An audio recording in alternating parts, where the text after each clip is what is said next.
Bingo Sport.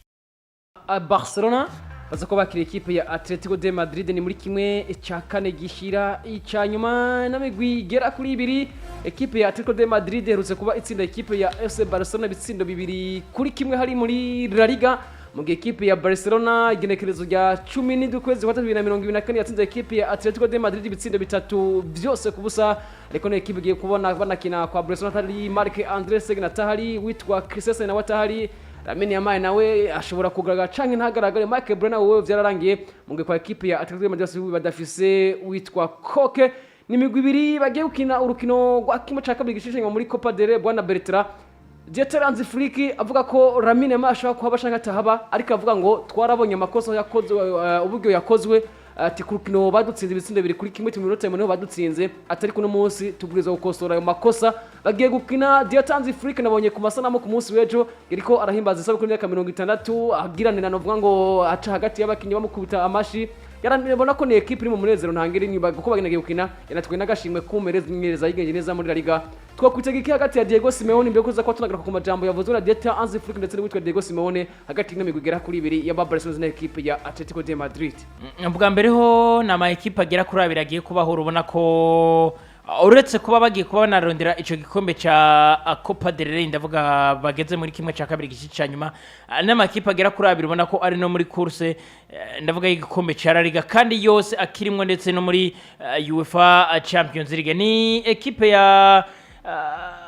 FC Barcelona igiye kubikina kandi ubona ko imeze neza cyane. Mugena equipe ya Atletico Madrid nayo igiye kubikina kandi nayo ubona ko imeze neza cyane. Umwe yari yatsinze ibitsindo bitatu muri La Liga, undi yari yatsinze ibitsindo bigira kuri bibiri, byerekana ko na ma equipe agera kuri abiri agiye kubahura ari muri wa murongo novuga wakazi, ari muri wa murongo wo kubandanya abariko baragenda barondera kurondera ayo manota agera kuri 3 canke kurondera iyo qualification ndavuga yo gushika mu rukino rwa nyuma rwa final. Abona ko bazoba barindira umugwi hagati ya Real Madrid ndetse na equipe ya Real Sociedad nabo bazoza kuba bakina ku munsi w'ejo. Ni Atletico Madrid ni FC Barcelona brother premièrement na ma equipe agera kuri abiri muri no mwaka twovuga yuko agiye kubahura biragoye kuza gupreditinga ati nakaraza kubatsinda naka kuko tugerageje kuraba forme ya ma equipe ko ameze kugeza kuri no mwanya na ma equipe yose ubona ko ari karagenda yitwara neza cyane. FC Barcelona barako baratsinda, Atletico Madrid barako baratsinda kandi ukabona bose ko barako baratsinda kandi barako baragirane barako barakonfika na ma equipe ubona kubona no musara ashobora kuza akitwara nabi, eje ashobora kuza akitwara nabi, ariko ukabona ne ko ari ya ma equipe afise kakano ko kuvuga ati ntabwo turiko turaheba canke ntabwo turiko turagenda kuza ngo ivy'iwacu tubice ku ruhande, ariko ukabona ko barako baragenda bashira mu izongo nyinshi cyane ndavuga kuri equipe ya Atletico Madrid ndetse na equipe ya FC Barcelona. Bose bagiye kuba bakina haba kwa FC Barcelona uretse imvune y'uwitwa Lamine Yamal kiravugisha batebra ko nawe ashobora kutagaragara mu kibuga kuri no munsi, ariko abandi n'abasore tumaze kuba tumenyera yuko nabo imvune zabo zamaze kuba zimenya. Ngwimba uwitwa André Marc Ter Stegen, nyimba uwitwa Marc Bernard na bamwe mu basore ubona ko bagize imvune mu ntango za saison. Twovuga yuko rutoba ugwitwazo kuri FC Barcelona ngo baje kuba batsindwa na Atletico Madrid ngo ruko babura Ter Stegen canke babura uwitwa Marc Bernard, kuko tumaze kuba tubona yuko n'abakinyi bamaze kuba bamenya uko biyentegra muri jeu mu gihe abakinyi baba baza kuba badahari. Ahubwo novuga ko uruhombo runini ruza kuba ruba kwibura ry'uwitwa Lamine Yamal. Kwa Atletico Madrid nabo bamaze nk'ukwezi kose bariko barakina batagira uwitwa Koke Resurrection, amwe mu basore nawe novuga ko ari na kapiteni wa equipe ya Atletico Madrid, ariko nawe twamaze kuba tubona ko mediane yabo nabo nimwe muri mediane ifise abakinyi benshi. Barashobora kuzana uwitwa Marcos Alonso agakina hagati mu kibuga, bafise ba Pablo Barrios, bafise aba ba Conor Gallagher, bafise aba Rodrigo de Paul, bagarukanye ndetse na bamwe basore bavuye mu mvuna bitwa ba Robin Norma, bagarukanye ndetse n'uyu musore w'umufaransa ndavuga Thomas Lemar nawe ashobora guca ku mpande cyangwa agakina no ngaho hagati. Muri sange novuga ko na ma equipe swadi zabo bagiye kuba bahura zisa nizuzuye kandi bagiye kuba bahura kandi bose bari muri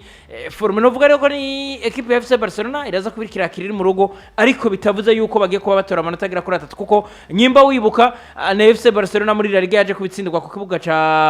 cabo batsindwa na equipe ya Atletico Madrid. Vyerekana ko rero ni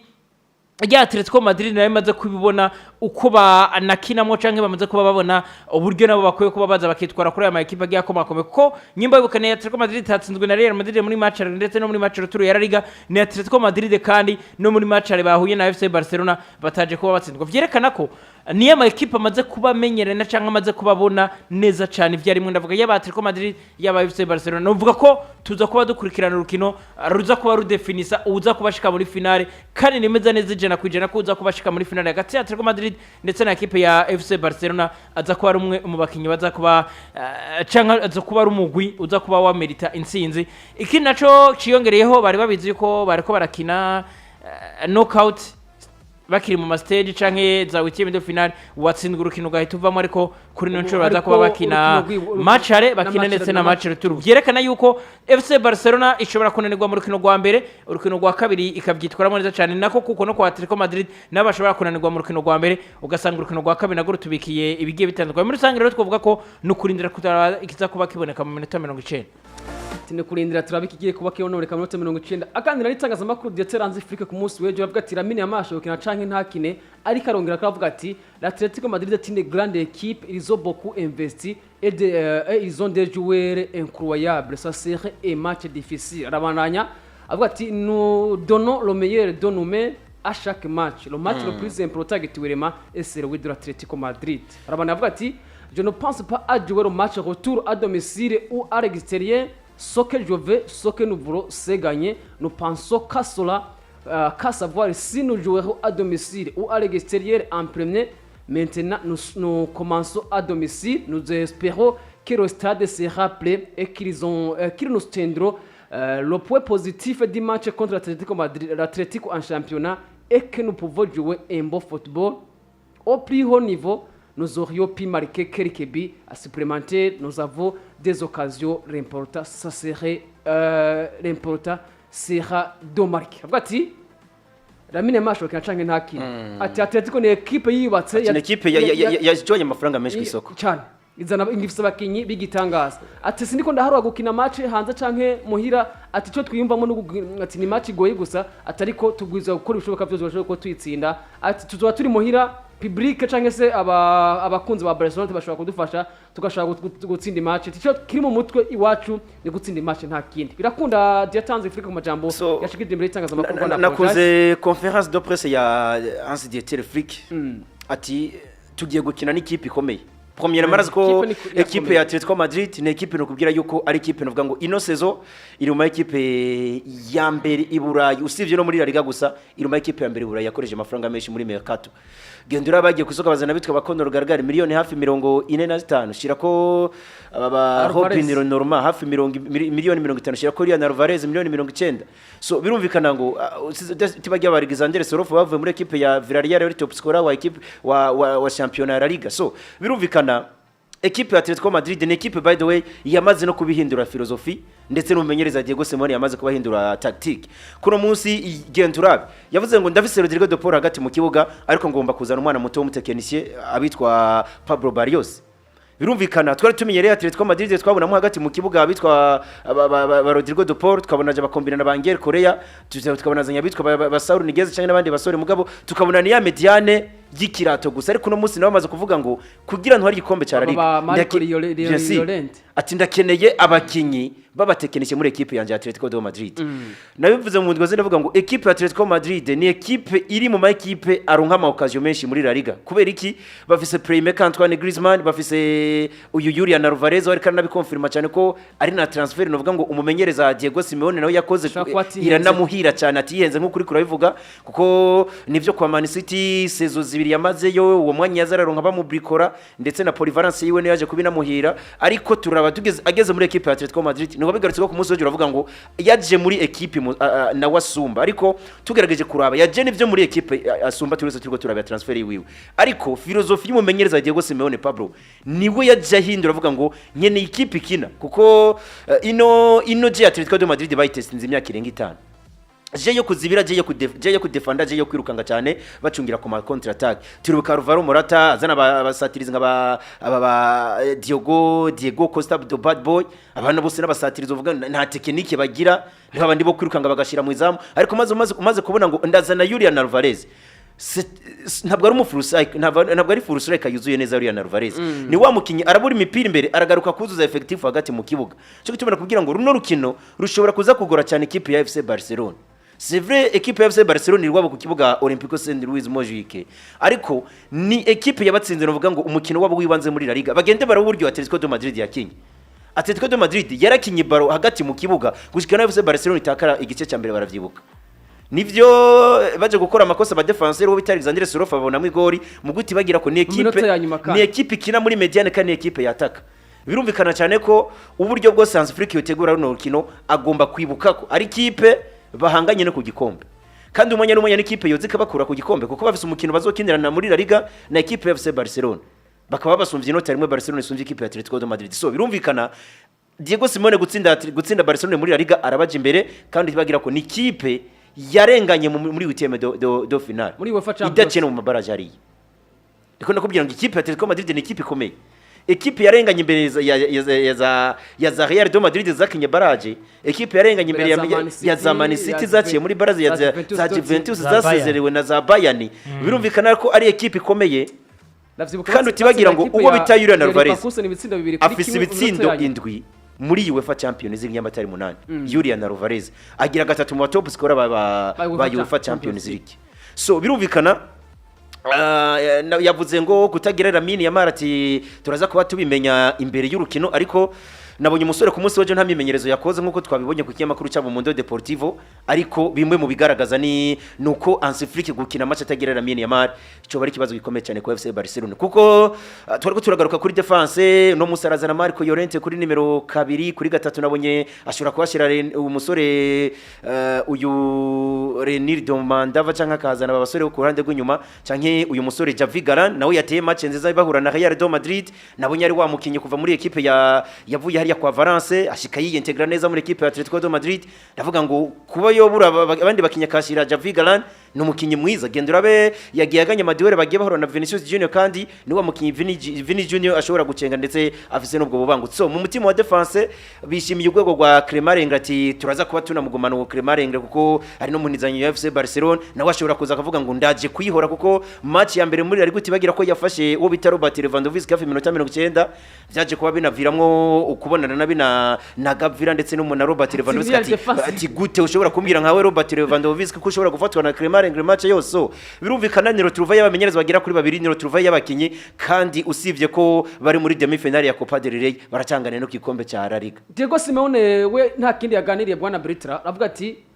namba equipe ya Barcelona ari nziza ati byose babikesha umumenyereza ati no musa kuvashije muri equipe yaje akora zina mukinyi wari we wese ati wo wosohora wo kwinjiza ati nta kintu kimwe wo buhinduye timu ndi equipe bakinyi bose bameze neza jana kwijana ati cyo gukora gusa ati no kumenya umumenyereza namba ya Hansi Flick ati cyo kumukenyura ko nikihe ati nevyo byo tugiye kwa dukora ati tugiye kwa dukina hanze atari muhiri wacu ati ariko tuvise n'amahirwe kurukira wo gusubiza uzobera muhiri wacu ati tushobora kugenda kwa Barcelona tukanganya ubusa ku bundi canke tukatukanganya ibitsindo ku bindi ati gahindo ni yayindi turugara twongere dukoreshe counter attack ati hama tuyitegere muhiri wacu birakunda ko iyi system yo kongera gatera kuri counter attack yoza kumuhira kuri equipe ya Atletico de Madrid ndavuga Diego Simeone bishobora gukunda canke ntibikunde ndavuga kuri equipe ya Atletico de Madrid kuko FC Barcelona ino myaka nayo ni equipe imaze kubigiriza talent nkuko nako Diego Simeone nawe nyene yaje kubona ivuga ko nyimba ufise Lamine Yamal nyimba ufise Rafinha nyimba ufise Dani Olmo nyimba ufise Fermin Lopez nyimba ufise Bakasado ba Pedri brother biraza kuba bigura yuko uza kuba uzibira iminota 90 yose nguze kuba nayizibira ibintu bigira inzira ariko tutibagira yuko uwo Diego Simeone niwo mumenyereza kandi tuzi neza cyane yashoboye kuzibira equipe ya FC Barcelona irimwe abitwa Neymar Junior yimwe abitwa Lionel Messi kazibira za Real Madrid kazibira abagiye batandukanye muri rusange novuga yuko ni Atletico Madrid bari abitwa ba Diego Godin baragiye niko ndakubwira ni Atletico Madrid bona apologize ishobora kubiri capable yo kuzibira buri equipe yose bahuye kuko bafise uwo mumenyereza wenyene azi système de jeu ijanye n'ibintu byo kuzibira ariko ni na Atletico Madrid nayo ishobora kwihenda ikibaza ko ibyo bagomba gukora navyo ari bya bindi kube ati gute kubera yuko ya Atletico Madrid yazibira ntabwo bagifisa abo ba Diego Godin ntabwo bagifisa abo bakoke bakiri muri bya bihe byabo nta nubwo bagifisa abo ba Felipe Luis ntabwo bagifisa abo ba Savic ko Savic yaranavuye kwa Atletico Madrid ntabwo bagifise burumwe wese abo bakoke abo ba Gabi yari kapiteni wa Atletico Madrid ico gihe ntabwo bagifise babakinyi bari bafise mentalite yo kuza kuzibira kuko nakuna kumuza kumbwira kwinjizamwe mentalite yo kuzibira witwa Antoine Griezmann nakuna kumuza kwinjizamwe mentalite yo kuzibira witwa Julian Alvarez nakuna kumuza kwinjizamwe mentalite yo kuguma kubaka uruhome haje inyuma abitwa ba Rodrigo de Paul ba Pablo Barrios bireza ko babigora rero mu gihe yozana iyo philosophy ariko navyo ni ibintu byo kunda kuko no mumenyereza afise iyo strategy ro nko yabivuze bwana Richarlison ashobora kuba ari wa muntu nyene avuga ati jengiye kuba nkina na FC Barcelona maze kuba ngira ico gitinyiro ko ni ya equipe ishobora kwataka ni ya equipe ishobora kugukorera vyiza ni ya equipe ishobora kugukorera buri kimwe cyose ukabona ibitsindo bivuye do ni part ariko ikintu coco ndiko ndavuga kiza kuba kinigaragariza ku rukino guno munsi ni hamwe equipe FC Barcelona yoza kubikina itagira witwa Lamine Yamal nivyo Fermin Lopez akarizo occasion nivyo uyo Rafinha ashobora gukarizo occasion Ferran Torres ashobora kuza gukora umwanya kandi akavyitwaramo neza ariko nta numwe ashobora gukrea occasion nkizo uwitwa Lamine Yamal ashobora gukrea bona apologies nimba wabonye pass yatanze kuri Daniel Olmo kuri match ya Las Palmas urashobora kwibaza ati ubundi eske umwana nkurya muto nkakurya ashobora kwiyumvira ibintu nkabijyago ko n'umusore ashobora gushira baro abona appel do bar ukiyigira agashira baro nko ku metero nka zingahe nko ku metero nka 3 ugiye gutorera ko baro navyo biramaze kuba bimenyeka biramaze kuba biboneka yuko kwa FC Barcelona uri muntu ari capable yo gukora izo pass longue ni witwa Pedri Gonzalez nawe biraza kuba bigoye kuko Pedri aza kuba ko yisanga abone ya mediane ya Rodrigo de Paul ya mediane ya Pablo Barrios ya mediane ya Conor Gallagher bamwe mu bakinyi bari très agressif cyane ibiza kuba bigora ko witwa Pedri naza kubakora nyimba wubika ikintu nakubwiye bona apologize muri match ari ubwo batsindwa na Atletico Madrid Bingo Sport.